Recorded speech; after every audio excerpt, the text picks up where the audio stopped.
Tout d'abord, je vous exhorte à dire vérité sur ce qu'on demandera, comme vous l'avez juré.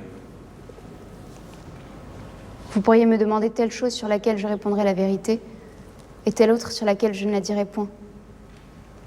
Si vous étiez informé de moi, vous devriez vouloir que je fusse hors de vos mains. Que je n'ai rien fait que par révélation. Quel était votre âge quand vous avez quitté la maison de votre père? De mon âge, je ne saurais déposer.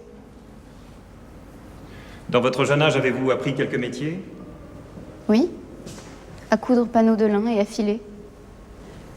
Et je ne crains femme de Rouen pour filer et coudre. Confessiez-vous vos péchés chaque année? Oui, à mon curé, et lorsqu'il était empêché, à un autre prêtre, avec la permission de mon curé. Je me suis aussi confessée 2 ou 3 fois à des religieux mendiants. C'était à Neufchâteau. Je communiais à Pâques. Receviez-vous le sacrement d'Eucharistie aux fêtes autres que Pâques? Passez outre.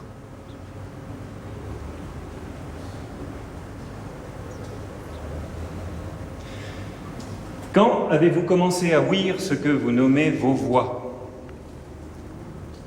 Quand j'eus l'âge d'environ 13 ans, j'eus une voix de Dieu pour m'aider à me gouverner.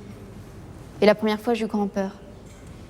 C'était environ à l'heure de midi, au temps de l'été, dans le jardin de mon père. Je n'avais pas jeûné la veille. J'ouïs la voix du côté droit vers l'église. Rarement j'entends cette voix sans une clarté. Il y a très souvent une grande clarté. Quand je vins en France, j'entendais souvent cette voix. Comment voyez-vous la clarté que vous dites quand cette clarté est sur le côté? Si j'étais dans un bois, j'entendrais la voix venant à moi. Comment était cette voix?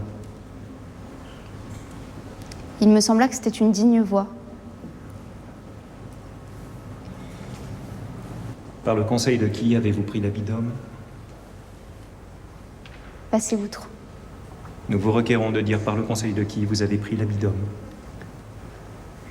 Passez outre. Qui vous l'a conseillé? De cela, je ne charge homme quelconque.